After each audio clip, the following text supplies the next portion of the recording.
The Republic of Korea Navy's Sejong the Great class is the most heavily armed surface combatant in Western-aligned navies.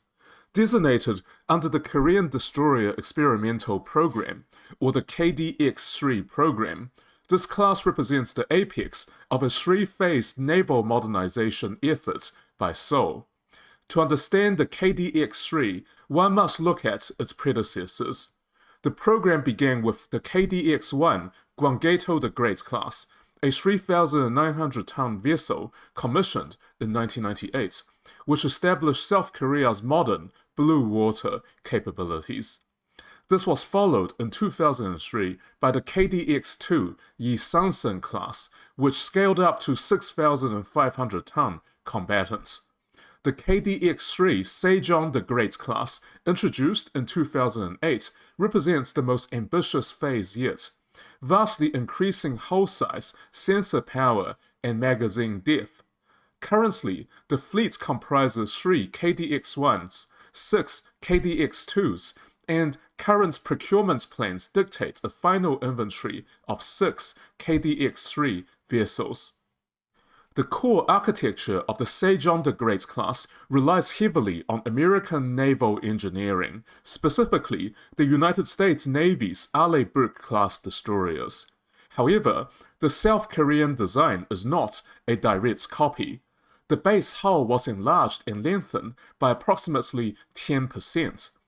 The structural expansion was necessary to accommodate a specialized Korean vertical launching system, the K-VLS, comprising 48 dedicated missile cells, alongside standard American armament. While the American vertical launch cells handle standard NATO-compatible weapons, the indigenous cells house domestically produced cruise missiles and anti-submarine rockets. The platform's nerve center is the Aegis combat system, specifically Baseline 7, Phase 1, supplied by the American defense contractor Lockheed Martin. Integrating Aegis made South Korea only the 5th nation globally to field this battle management system, joining the United States, Japan, Spain, and Norway. This dramatically enhanced tactical interoperability between the South Korean and United States navies. Fundamentally, Aegis made the Sejong the Great an air defense platform first and foremost, though it retains potent capabilities for deep land strikes against North Korean infrastructure. The procurement and construction of these vessels were primarily entrusted to domestic shipyards, leveraging the maturity of the Arleigh Burke design to streamline the production process. In the early 2000s, Hyundai Heavy Industries was selected to modify the baseline American design to better meet South Korean operational requirements.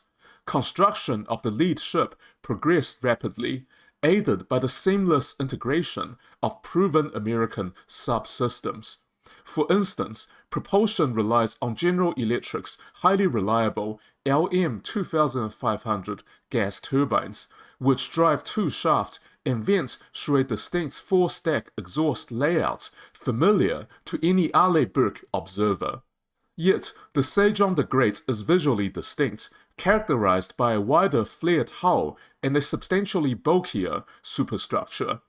The lead vessel was launched in May 2007 during a ceremony at Hyundai's Ulsan shipyard. The second ship, Yugok Yi I, was contracted to Daewoo Shipbuilding, laid down in 2007 and launched in late 2008. Hyundai Heavy Industries subsequently built the third vessel, completed by early 2011. Together, these 3 warships constitute Batch 1 of the KDX-3 program, with Hyundai solidifying its position as the preferred builder for the even larger Batch 2 variants, some of which have already been completed by Hyundai. And as we shall see, there's a pretty big capability difference between the Batch 1 and the Batch 2 ships, which after all are 15 years apart. Looking at the physical specifications, the sheer scale of the Sejong the Great is impressive. At full load, a Batch 1 vessel displaces around 11,000 tons, easily exceeding the 9,700-ton displacement of the Arleigh Burke Flight 2A. In fact, Batch 2 of the Sejong the Great displaces 12,000 tons fully loaded, which rivals China's Type 055 destroyer. The hull for Batch 1 measures 166 meters in length with a beam of 21.4 meters, providing a substantial overall footprint. The ship operates with a complement of 300 personnel, a figure that includes the specialized aircrew for the helicopter detachment, keeping manning requirements similar to its American cousin. The 4 General Electric gas turbines generates a combined output of roughly 100,000 shaft horsepower, or 75 megawatts, pushing the massive hull to sprint speeds in excess of 30 knots. Operationally, it boasts a cruising range of roughly 10,000 kilometers and a standard at-sea endurance of 30 days. For aviation, the stern features a dual hangar and flight deck configuration designed to support 2 medium-lift maritime helicopters, primarily utilized for anti-submarine warfare. However, a point of operational contention remains its aviation facility limitations. Reports suggest the platform can only safely conduct rotary wing operations up to Sea State 5. In rougher waters, helicopter deployment is not recommended, a vulnerability that defense analysts note could be critical during heavy weather combat scenarios where anti-submarine screening is vital. Technically, the Sejong the Great functions as the fleet's primary air defense umbrella and the primary instrument of sea-based missile strikes against North Korea, carrying a staggering total of 128 vertical launch cells. This magazine capacity is divided between 2 entirely separate systems, the American Mark-41 and the indigenous Korean K-VLS vertical launching systems. The Mark-41 configuration accounts for 80 cells in total, arranged with 48 cells installed forward of the bridge and an additional 32 cells positioned aft, just forward of the helicopter deck. These American-designed cells are tasked with carrying the Standard Missile 2, or SM-2, medium-range surface-to-air interceptor. As the backbone of Western naval air defense, the SM-2 offers an interception range of up to 170 kilometers. The Block 3B variant utilized by these ships is particularly capable, employing a dual-mode seeker that combines traditional semi-active radar homing with an infrared sensor, providing critical redundancy against electronic warfare interference. Targets detection and tracking are managed by the AN Spy-1D S-band multifunction phased array radar, while the AN SPG-62 fire control radars provide the necessary terminal illumination to guide the SM-2s to their targets. Beyond the American systems, the vessel incorporates 48 larger cells belonging to the Korean Vertical Launching System, or K-VLS, located aft of the main exhaust stacks.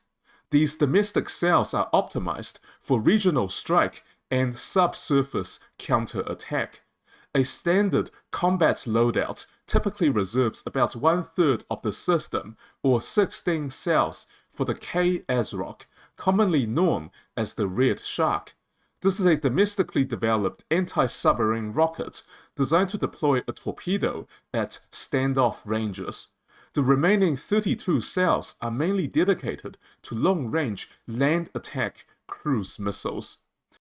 The Hyunmoo III is a subsonic land attack missile with precision strike capabilities against high-value targets similar to Tomahawks. Once launched by the K-VLS, it utilizes a guidance package combining an inertial navigation system, global positioning satellite system, terrain contour matching, and terminal infrared homing to find its way to the target. The munition is powered by a turbofan engine. enabling it to cruise at subsonic speeds of around Mach 0.9. The system is deployed across 3 primary variants: the Hyunmoo III-A with a range of 500 kilometers, the Hyunmoo III-B extending to 1,000 kilometers, and the Hyunmoo III-C, which boast a maximum operational range of 1,500 kilometers, placing the entirety of North Korea and neighboring regions within its strike envelope. Each variant typically carries a destructive 500-kilogram high-explosive warhead optimized for destroying hardened underground command centers and missile launch facilities. In addition to the Sejong the Great's destroyers, the Hyunmoo III can also be launched from ground-based transporter-erector vehicles and some of South Korean Navy's attack submarines. To round out its offensive capability, the destroyer also carries 16 deck-mounted anti-ship missiles, known as the Haesun. These are arrayed in 4 quadruple missile launchers rather than inside the VLS. These are light, short-range weapons, at least by the standards of anti-ship missiles, reflecting the reality that the KDX-3 is optimized for fleet defense and land strike, rather than surface warfare against other naval vessels. As a broad stroke, we can describe the Haesun as the Korean version of the much better known naval strike missile. As the geopolitical landscape of the Korean Peninsula evolved, so too did the KDX-3 program. Throughout the 2010s, the rapid advancements of North Korea's ballistic missile capabilities necessitated a strategic shift for the Republic of Korea Navy. This led to the development of the Batch 2 Sejong the Great destroyers, an order of 3 additional ships specifically optimized for ballistic missile defense. Announced in May 2016, the Batch 2 design upgrades the vertical launch systems to accommodate the entire family of advanced standard missiles, most notably the SM-3 and SM-6. The SM-3 is an exo-atmospheric interceptor utilized by the United States Navy for mid-course defense against short and intermediate-range ballistic threats. Lockheed Martin later confirmed the integration of the SM-3 into the South Korean fleet, a move that requires upgrading the ships to Aegis Baseline 9. Unlike the older Baseline 7 found on Batch 1, the modern computing architecture of Baseline 9 allows the vessel to conduct ballistic missile defense and traditional fleet air defense simultaneously, a massive leap in survivability and operational flexibility. The defensive envelope of the Batch 2 ships will be further expanded by the procurement of the Standard Missile 6, as the premier extended-range air defense interceptor in the US arsenal. The SM-6 is designed to engage hostile aircraft and cruise missiles at extreme standoff ranges, while also possessing a secondary anti-ship capability. Following an April 2022 announcement, Seoul confirmed it would acquire an unspecified number of SM-6 interceptors for these new destroyers. With a maximum range of 460 kilometers, the weapon nearly triples the reach of the SM-2 currently utilized by the Batch 1 vessels. Furthermore, South Korean defense media has highlighted the SM-6 Block 1B variant's potential utility in countering emerging Chinese hypersonic missiles in the region. Ultimately, the final 3 ships of this class will possess an air warfare arsenal rivaling the very best American destroyers. To support the increased weight, upgraded computing, and larger interceptors, the Batch 2 ships required physical modifications. The hull was extended, bringing the overall length to 170 meters, and together with other changes pushing the full load displacement up by another 1,000 tons from the Batch 1. Despite their undisputed technical value, the Sejong the Great class is not without its domestic critics. largely due to its exorbitant life cycle cost. Defense media in South Korea routinely point out the massive financial burden of operating the KDX-3. This fiscal strain does not stem from mechanical inefficiencies, but rather from the inherent cost of sustaining the highly complex Aegis combat network and procuring advanced imported weapons like the SM-2. As the fleet transitions to Batch 2 and begins stockpiling multi-million-dollar SM-3 and SM-6 missiles, these procurements and sustainment costs will inevitably climb. For a nation that must carefully apportion its defense budget between a massive standing army and a modernizing navy, maintaining a fleet of these high-end destroyers poses a constant strategic dilemma. Ultimately, the Sejong the Great class stands out as one of the most heavily armed warships afloat. They are highly capable multi-role platforms, though their design explicitly prioritizes fleet air defense with a secondary emphasis on strategic land strike targeting North Korea. They are, at their core, defensive behemoths, a posture that will only solidify as the Batch 2 vessels enter service to provide a critical naval shield against inbound ballistic trajectories from the north. Despite the financial and operational challenges, these massive destroyers will undoubtedly remain the prized capital ships of the Republic of Korea Navy for a long time to come.